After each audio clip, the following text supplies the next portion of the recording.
Hello friends, कैसे हैं आप सब। बेसिकली मैं इस वीडियो में 6 स्टॉक डिस्कस करने वाला हूं जो काफी अट्रैक्टिव लग रहे हैं इस लेवल पे।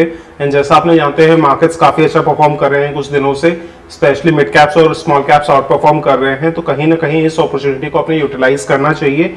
एंड यही अगर थोड़ा सा टाइम देंगे स्टॉक मार्केट को, तो जो स्टॉक्स अभी अपने खरीद रहे हैं वो नेक्स्ट 1 to 2 ईयर्स में काफी अच्छा रिटर्न अपने को प्रोवाइड कर देंगे। एंड उससे पहले थोड़ी सी मार्केट्स की बात कर लेते हैं। निफ्टी 50 आज ओवरऑल फ्लैट था, 0.19% ऊपर बंद हुआ है। मिड कैप 0.14% डाउन था, बट स्मॉल कैप में आज थोड़ी बहुत प्रॉफिट बुकिंग देखने को मिली, 0.94% डाउन था।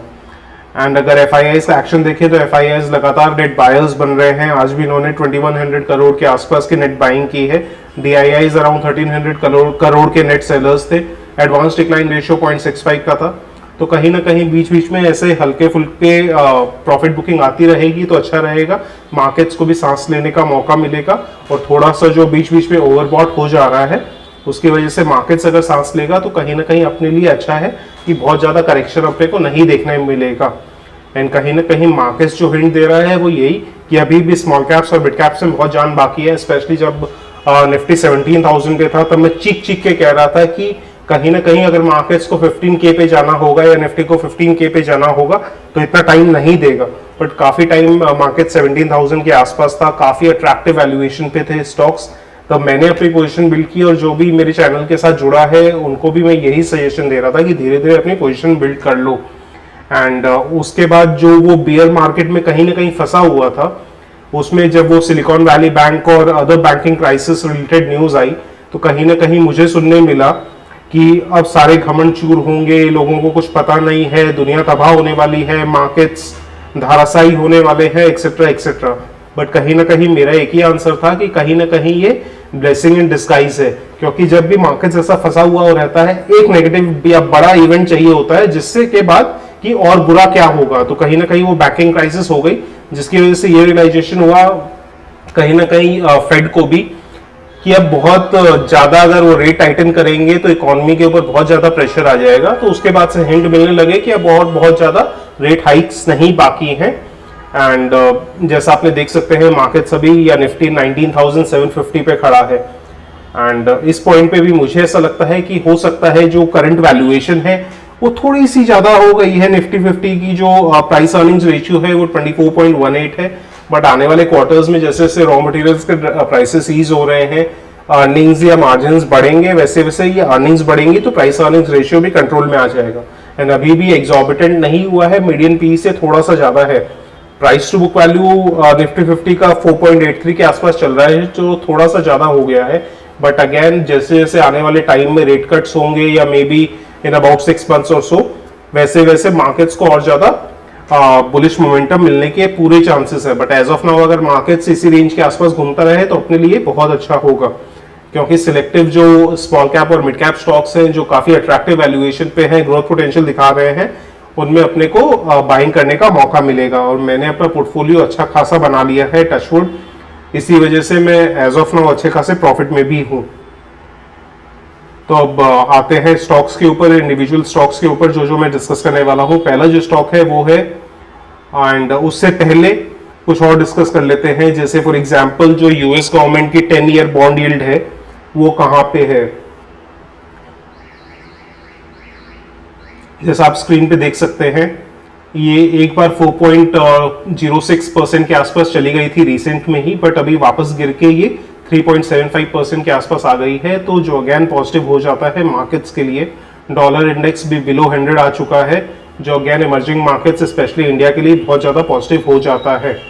अब आते हैं इंडिविजुअल स्टॉक्स के ऊपर। पहला जो स्टॉक है वो है सीसीएल प्रोडक्ट्स। इसके अभी रिसेंट में ही रिजल्ट्स आए हैं जो कहीं ना कहीं उतने ग्रेट नहीं रहे, जिसकी वजह से मार्केट इसको अच्छा खासे बिटिंग दे रहा है। ये उससे पहले एक चैनल के अंदर ट्रेड कर रहा था रेगुलरली, स्लो एंड स्टडी ऊपर की तरफ जा रहा था। बट यहाँ इस चैनल में आप देख सकते हैं जब इसने ऊपर की तरफ ब्रेकआउट दिया, ऊपर वाला जो ट्रेंड लाइन है उसका ब्रेकआउट दिया, तो अच्छी खासी तेजी आई। ऑलमोस्ट 640 से एक ही बार में ये 740 पे पहुंच गया था।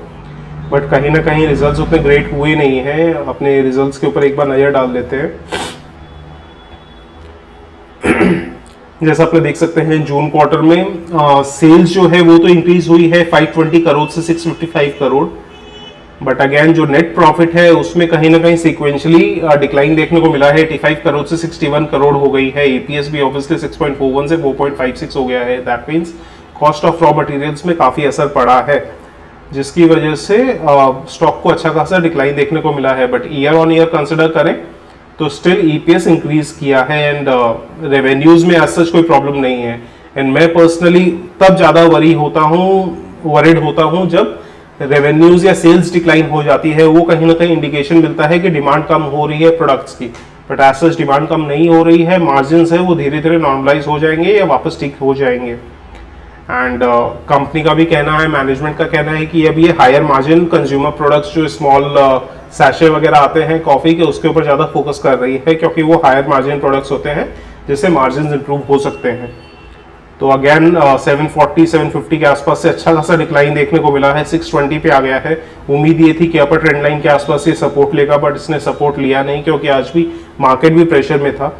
तो वही अगर एक दो दिन के और गिरावट होती है तो कहीं ना कहीं लॉन्ग टर्म के लिए ये बहुत अच्छा स्टॉक है। मैं पर्सनली इसको होल्ड करके रखा हूं, तो आप डेफिनेटली इसको स्टडी कर सकते हैं। नेक्स्ट जो स्टॉक है वो मैंने आज ही लिया है। स्टॉक का नाम है MSTC। इनफैक्ट पहले थोड़े फाइनेंशियल्स के ऊपर नजर डाल लेते हैं। जो वैल्यूएशन है फर्स्ट ऑफ ऑल बहुत अट्रैक्टिव है। अराउंड 3000 करोड़ के मार्केट कैप की कंपनी है। प्राइस अर्निंग्स रेशियो 12.2 के आसपास है। प्राइस टू बुक वैल्यू 3.74 है। पेग रेशियो 0.47 के आसपास है। Return on capital employed, return on equity भी काफी अच्छी है। सेल्स ग्रोथ लास्ट 5 ईयर्स की में थोड़ा सा नेगेटिव दिख रहा है, क्योंकि बीच में कोविड आ गया था, जिसकी वजह से ये कंपनी उनका परफॉर्म नहीं कर पाई। ये basically e commerce related company है जो गवर्नमेंट के बेसिकली स्क्रैप रिलेटेड मटेरियल जो है वो ऑक्शनिंग वगैरह करती है।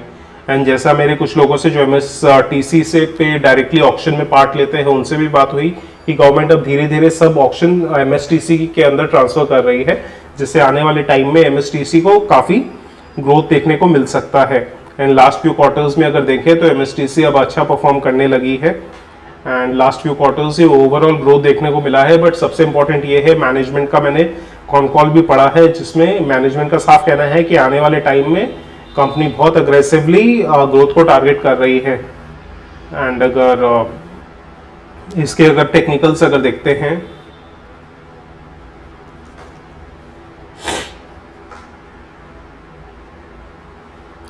इनफैक्ट ये 2-3 दिन से मैं इस स्टॉक को ट्रैक कर रहा था, जो इसका लास्ट टाइम इनफैक्ट 390 के आसपास इसको 2-3 बार रेजिस्टेंस मिला था।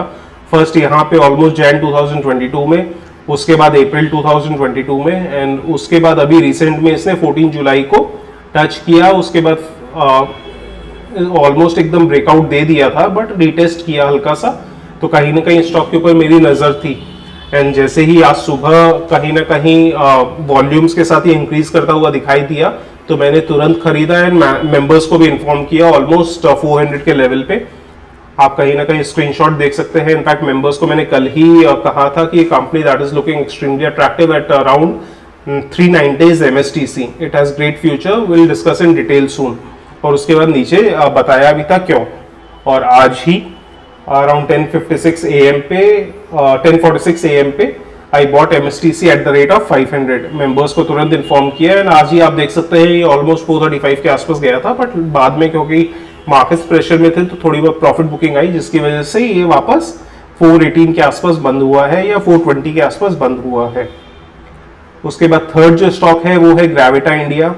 ये company again one of the biggest wealth creators रही है एंड ये भी लगातार एक अपर चैनल में ट्रेड कर रही है, अपर पैरेलल चैनल में ट्रेड कर रही है। बेसिकली थोड़ा सा ऊपर जाता है, थोड़ा सा नीचे आता है, बट ओवरऑल प्राइस जो मूवमेंट है वो ऊपर की तरफ है। एंड कंपनी अगेन काफी इनोवेटिव है, धीरे धीरे एक्सपेंशन कर रही है, न्यू रीजन्स में एंटर कर रही है एंड अलग अलग प्रोडक्ट्स रिसाइकिल करने पे फोकस कर रही है, कैपेसिटी इंक्रीज कर रही है, जिसकी वजह से ग्रेविटा को मैंने ऐड किया था। इनफैक्ट आप लोगों के साथ भी डिस्कस किया था ऑलमोस्ट 350 लेवल्स पे। मेंबर्स के साथ तो ये स्टॉक में रेगुलरली डिस्कस कर रहा हूँ 350 लेवल से। अभी भी प्राइस अर्निंग्स रेशियो 22 के आसपास है। Return on capital employed, return on equity सब बहुत जबरदस्त है। प्राइस टू बुक वैल्यू थोड़ा सा हायर साइड पे है, बट ग्रोथ को कंसिडर करते हुए अभी भी ओवर वैल्यूड नहीं लगती है मुझे ये कंपनी। ऑब्वियसली रिजल्ट से पहले ऐड करना काफी रिस्की हो जाएगा, बट अगेन इस स्टॉक को आप डेफिनेटली स्टडी कर सकते हैं। मैं पर्सनली इसको नेक्स्ट 5 to 10 ईयर्स के लिए होल्ड करने वाला हूं, क्योंकि ग्रोथ पोटेंशियल अच्छा खासा लग रहा है कंपनी में। उसके बाद अनदर स्टॉक जो आईटी रिलेटेड स्टॉक्स है, अभी देख रहे हैं आईटी थोड़ा सा बाउंस बैक करने की कोशिश कर रहा है, वो है एलटीटीएस। ये बेसिकली ईआरडी में है, इंजीनियरिंग रिसर्च एंड डेवलपमेंट। आज इसके रिजल्ट्स आए हैं जो कहीं ना कहीं एक्सपेक्टेड लाइंस पे थे। अगर आपने देखे सीक्वेंशियली तो सेल्स जो है 2371 करोड़ से 2301 करोड़ हुई है, हल्का सा डिक्लाइन देखने को मिला है, बट ईयर ऑन ईयर अगर कंसिडर करें तो अराउंड 15% का ग्रोथ देखने को मिला है। एंड नेट प्रॉफिट अगर ईयर ऑन ईयर कंसिडर करें तो 76 करोड़ से 312 करोड़ हो गए हैं, बट सीक्वेंशियली यानी क्वार्टर ऑन क्वार्टर थोड़ा सा डिक्लाइन देखने को मिला है, बट कहीं ना कहीं ओवरऑल एक्सपेक्टेड थे, तो मुझे नहीं लगता बहुत ज्यादा डिक्लाइन देखने को मिलेगा। वैल्यूएशन भी अब रीजनेबल हो गई है, 34.7 हो गई है। एंड मैनेजमेंट का कहना है FY25 में $1.5 बिलियन टारगेट कर रही है revenues, that means around 12,000 crore. और अगर ईयर एंडिंग मार्च 2023 देखें तो 8,000 करोड़ की रेवेन्यूज थी, दैट मीन्स 50% ग्रोथ का एक्सपेक्टेशन है मैनेजमेंट को इन 2 years, including this financial year and next financial year. तो एलटीटीएस भी अगर अपने देखते हैं टेक्निकली, ये भी रिकवर करने की कोशिश कर रहा है। तो अपने देख सकते हैं ये लगातार लास्ट फ्यू वीक से हायर हाइज बना रहा है, हायर लोज बना रहा है, तो डेफिनेटली स्टॉक को कंसिडर किया जा सकता है। Depending on price movement stock पे नजर बनी रह सकती है। इसको इमीडिएट रेजिस्टेंस मिल सकता है अराउंड 4300 के आसपास। एंड कल का प्राइस मूवमेंट देखने के बाद अपने डिसाइड कर सकते हैं क्या करना चाहिए स्टॉक के, बट पर्सनली ये मेरे पोर्टफोलियो में है एंड मैं इसको लॉन्ग टर्म के लिए लॉन्ग टर्म के लिए अपने पोर्टफोलियो में रखा हुआ हूँ। एंड उसके बाद one of my favourite shares again लिखिता इंफ्रास्ट्रक्चर। ये कहीं ना कहीं अभी रिकवरी दिखाने की कोशिश कर रहा है। एक अच्छा मूवमेंट देने के बाद एक रेंज में फंस गया था, हल्का फुल्का डिक्लाइन आ रहा था, बट अभी अपने देख सकते हैं ये जो ट्रेंड लाइन है नीचे वाली, इसमें कहीं ना कहीं साफ दिख रहा है ये जो स्टॉक है ये हायर लोज बना रहा है। एंड इसने इसी हायर लोज बनाते हुए यहाँ पे सपोर्ट लिया 250 के आसपास। मेंबर्स के साथ भी तभी डिस्कस हुआ कि आप वापस इसको ऐड कर सकते हैं, वरना ओरिजिनली मैं इसको 209 के आसपास से मेंबर्स के साथ डिस्कस कर रहा हूँ। एंड अभी ये अगेन राइज करने की कोशिश कर रहा है, तो डेफिनेटली आप इसको स्टॉक को कंसिडर कर सकते हैं। एंड अगर फाइनेंशियल्स देखें तो ट्रिमेंडस है, प्राइस अर्निंग्स रेशियो 18 के आसपास है, return on capital employed, return on equity काफी सही है, प्राइस टू बुक वैल्यू काफी सही है, पेग रेशियो 0.35 है। एंड स्क्रीनर पे आपने देख सकते हैं कि company is expected to give good quarter. तो ऑब्वियसली रिजल्ट्स आने से पहले रिस्क रहता है, बट चांसेस ये है कि गुड क्वार्टर मिलेगा। एंड ऑब्वियसली आशीष कचोलिया जी भी इन्वेस्टेड हैं, तो स्टॉक को भी आप डेफिनेटली कंसिडर कर सकते हैं। एंड लास्ट जो स्टॉक है वो है ये स्टॉक भी मैंने रिसेंटली ही ऐड किया है अपने पोर्टफोलियो में, मेंबर्स को पता है, अनंतराज। ये बेसिकली रियल एस्टेट में है, development and construction of IT parks, hospitality projects, SEZs, office complexes, shopping malls etcetera. Price earnings ratio थोड़ा सा हायर साइड पे है, जो पेग रेशियो है यहाँ 2.38 दिया हुआ है, but not sure why. Obviously construction company है तो return on capital employed, return on equity थोड़ा सा लोअर साइड पे होता ही है, बट फ्यूचर अच्छा लग रहा है। एंड अपने अगर देखें लास्ट फ्यू क्वार्टर्स का ग्रोथ जो है अच्छा खासा देखने को मिल रहा है। कंपनी लगातार अपने रेवेन्यूज इंक्रीज कर रही है, at the same time profit भी इंक्रीज हो रहे हैं। आप देख सकते हैं 24 करोड़, 34 करोड़, 45 करोड़, 48 करोड़। एंड ये कंपनी भी is expected to give good quarter, यानी जून क्वार्टर की जो रिजल्ट्स है वो एक्सपेक्टेशन है कि अच्छे रिजल्ट्स आएंगे। एंड टेक्निकली अगर देखें अनंतराज, तो टेक्निकली भी काफी स्ट्रॉन्ग है, बट ओवरबॉट कहीं ना कहीं 72 के आसपास RSI है, तो बहुत ज्यादा ओवरबॉट भी नहीं है। मैंने अराउंड 180 के आसपास ऐड किया था और मेंबर्स को भी तभी इन्फॉर्म किया था। ये स्टॉक भी आराम से ऊपर की तरफ एक अच्छे मोमेंटम की तरफ चले जा रहा है। ऑब्वियसली रिजल्ट से पहले रिस्क बहुत ज्यादा हो जाता है, बट कंपनी लॉन्ग टर्म के लिए काफी सही लग रही है। बट अगेन डिस्क्लेमर कि आपको कोई भी बाइंग एंड सेलिंग मेरे या किसी और के बोलने पे नहीं करनी है, आपको खुद अपनी स्टडी करनी है। और अगर कोई फाइनेंशियल एडवाइजर है तो उससे कंसल्ट करके ही आप कोई भी इन्वेस्टमेंट डिसीजंस लीजिएगा। मैं या कोई भी और रिस्पॉन्सिबल नहीं है आपके डिसीजंस को लेकर। Thank you.